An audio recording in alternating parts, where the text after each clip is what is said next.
ఉన్న బంగారాన్ని విడిపించి ఆ రోజు ఆన్లైన్ రేటుకే మేము కొంటాం. Sharma gold company.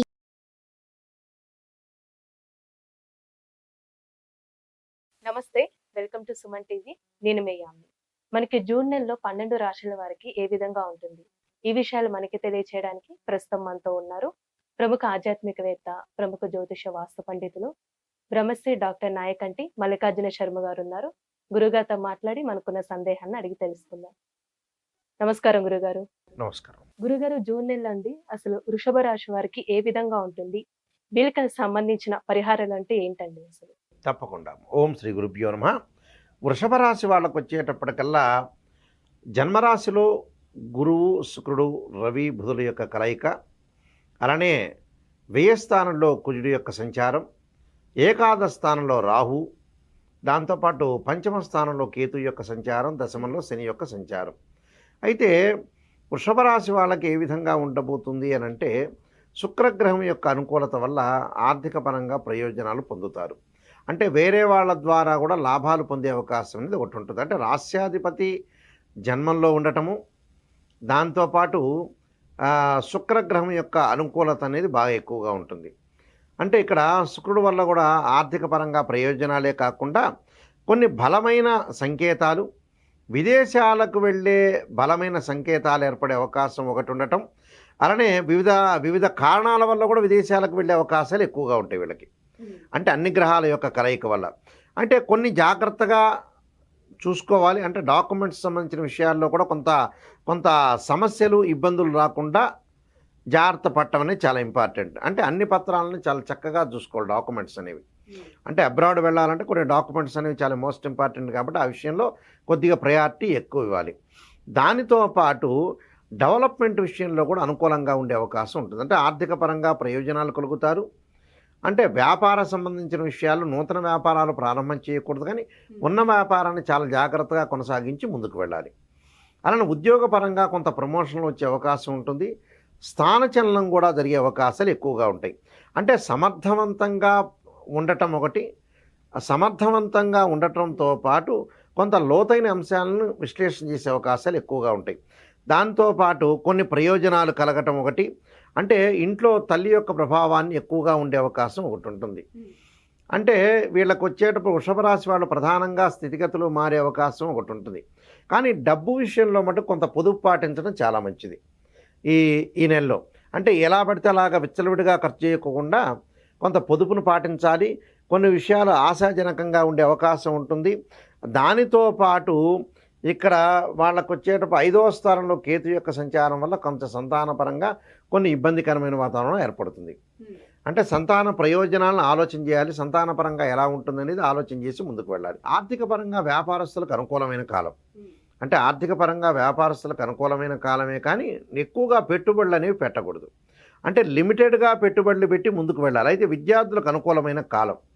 దానితో పాటు వివాహం సంబంధించిన విషయాల్లో వాళ్ళందరికీ కూడా వివాహాలు జరిగే అవకాశం ఎక్కువ ఉంటుంది. అంటే శుక్రబలంతో ఆ వివాహం అనేది జరుగుతుంటుంది. అంటే గురుబలం అనేది వృషభ రాశి వల్ల కొంత తక్కువ ఉందని చెప్పుకోవచ్చు. శుక్రబలం అనేది ఉంది కాబట్టి శుక్రుడు సుఖాన్ని, భోగాన్ని, సౌఖ్యాన్ని ఇచ్చేవాడు కాబట్టి ఆర్థిక పరంగా అనుకూలంగా ఉంటుంది. అంటే ప్రతి దానిలో కూడా కొంత ఆరోగ్యపరంగా కూడా గతం కంటే కూడా అనుకూలమైన వాతావరణం వచ్చే అవకాశం ఉంటుంది. అంటే డబ్బులు వస్తుంటాయి, వాళ్ళు పొదుపు చేయాలి. పొదుపు చేయకుండా విచ్చలవిడిగా ఖర్చు చేయకూడదు, అదొకటి. అయితే ఇక్కడ రవి, బుధ, శుక్రగ్రహాలు కూడా ద్వితీయ స్థానంలోకి వస్తాయి జూన్ మధ్య భాగంలో. అంటే 15వ తారీఖు తర్వాత వచ్చిన తర్వాత అప్పుడు కొద్దిగా అనుకూలమైన వాతావరణం ఎక్కువగా ఉంటుంది వీళ్ళకి. అంటే ఏదైతే జూను ప్రథమ భాగంలో మధ్య రకంగా ఉన్నా ద్వితీయ భాగంలో వాళ్ళకు అనుకూలమైన ఫలితాలు ఎక్కువగా ఉంటాయి. అప్పుడు నూతన వ్యాపారం చేసేవాళ్ళు, వ్యాపారంలో పెట్టుబడి పెట్టే వాళ్ళందరూ కూడా జూన్ మధ్య మాసంలో వ్యాపారంలో పెట్టుబడి పెట్టచ్చు. అంటే 15వ తారీఖు వరకు పెట్టుబడి పెట్టకూడదు, ఉన్న వ్యాపారాన్ని కొనసాగించాలి. తర్వాత 15 తర్వాత నూతన వ్యాపారాన్ని కొనసాగించవచ్చు. అధికంగా పెట్టుబడులు పెడితే కూడా లాభాలు వచ్చే అవకాశం మెండుగా ఉంటాయి. ఈ నెలలో జాగ్రత్త ఉండాలి. అంటే 15వ తారీఖు వరకు మాత్రం జాగ్రత్త ఉండాలి. ఆ 15వ తారీఖు తర్వాత బాగుంటుంది.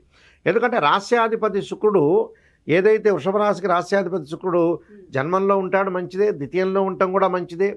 అలానే బుధుడు కూడా మారటం వల్ల కూడా వ్యాపార పరంగా అనుకూలంగా ఉంటుంది. ద్వితీయ భావంలో స్వక్షేత్రంలో రావటం వల్ల కూడా అనుకూలమైన ఫలితాలు ఉంటాయి రాస్యాధిపతి.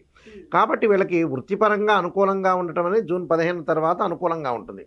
అంటే ఉద్యోగస్తులకు మటుకు జూన్ అంతా కూడా బాగుంటుంది, ఏం పర్లేదు. అలానే చిరు వ్యాపారాలు చేసే వాళ్ళకు కూడా ప్రధానంగా అనుకూలమైన ఫలితాలు వచ్చే అవకాశం ఉంటుంది. కొంత ప్రయోజనకరమైన వాతావరణం ఉంటుంది. తల్లి విషయంలో కొంత జాగ్రత్తగా ఉండాలి. అలా ఆరోగ్యం అనేది మధ్యస్థరంగా ఉండే అవకాశం ఉంటుంది.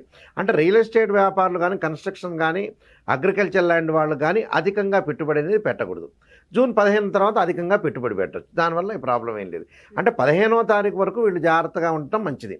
అలానే అన్ని విషయాలు కూడా బహిరంగంగా చెప్పకూడదు. ఉద్యోగస్తులు కూడా ప్రతి విషయాన్ని కూడా తోటి సహచరులతో కూడా కొంత షేర్ చేసుకోవచ్చు, కానీ ఎవరు మంచి ఎవరు చెడ్డన ఆలోచన చేసి ముందుకు వెళ్ళాలి. రాహు యొక్క ఫలితం వల్ల కూడా ఏకాదశం రాహు ఉండటం వల్ల కూడా విదేశాల్లో సెటిల్ కావటం ఒకటి, అలానే కంపెనీలు కూడా విదేశాలకు వెళ్ళే అవకాశం ఉంటుంది. కొన్ని ఎలక్ట్రానిక్స్ గూడ్స్ కొనుగోలు చేసే అవకాశాలు మెండుగా ఉంటాయి. ఆలోచన సరళిలో మార్పులు జరిగే అవకాశం ఉంటుంది. అంటే మానసికంగా వాళ్ళు స్ట్రాంగ్గా ఉండే అవకాశం ఉంటుంది. వాగ్దాటి బాగా పెరిగే అవకాశం ఉంటుంది.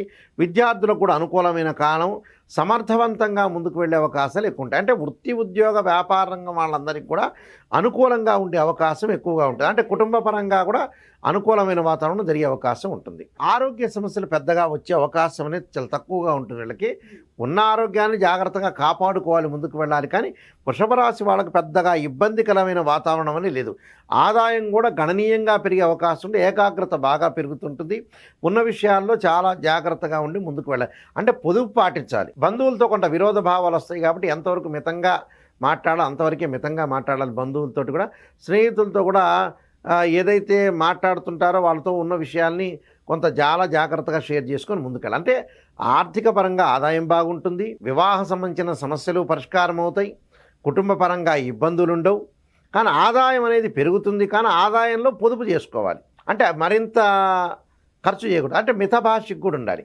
ఎక్కువగా బంధువులతోటి ఎక్కువగా మాట్లాడకూడదు. లిమిటెడ్గా ఉండాలి జూన్ మాసంలో. మిగతావన్నీ కూడా వాళ్ళకు అనుకూలమైన పరిస్థితులు వచ్చే అవకాశం ఉంది. వాహనాల మీద వెళ్ళేటప్పుడు కొంత కుజుడు బాగలేదు కాబట్టి వాహనాల మీద వెళ్ళేటప్పుడు జాగ్రత్తగా ఉండాలి. వాహనాలు కొనుగోలు చేసే విషయంలో కూడా కొద్దిగా జాగ్రత్తగా ఉండి కొన్ని పరిహారాలు చేసుకొని ముందుకెళ్తే చాలు. వాళ్ళు తప్పకుండా పరిహారాలు చేసుకోండి. ఏంటంటే సూర్యభగవానుడి యొక్క ఆరాధన చేయాలి. అంటే సూర్యుడికి సంబంధించిన పరిహారాలు చేసుకోవటం ఒకటి. అలానే జపాకుసుమ సంకాసం కాశ్యపేయం మహాదుతం తమోరం సర్వపాపగ్నం ప్రణతోస్మి దివాకరం అనే మంత్రాన్ని, లలితా సహస్రనామ పారాయణం చేయటం ఒకటి. దాంతో విష్ణు సహస్రనామ పారాయణం చేయటం వల్ల కూడా చాలా మంచి ఫలితాలు జరిగే అవకాశం ఖచ్చితంగా ఉంటుందమ్మా. చాలా చక్కగా తెలియజేశారండి. పరిహారం కూడా. ధన్యవాదాలు మీకు. నమస్కారం.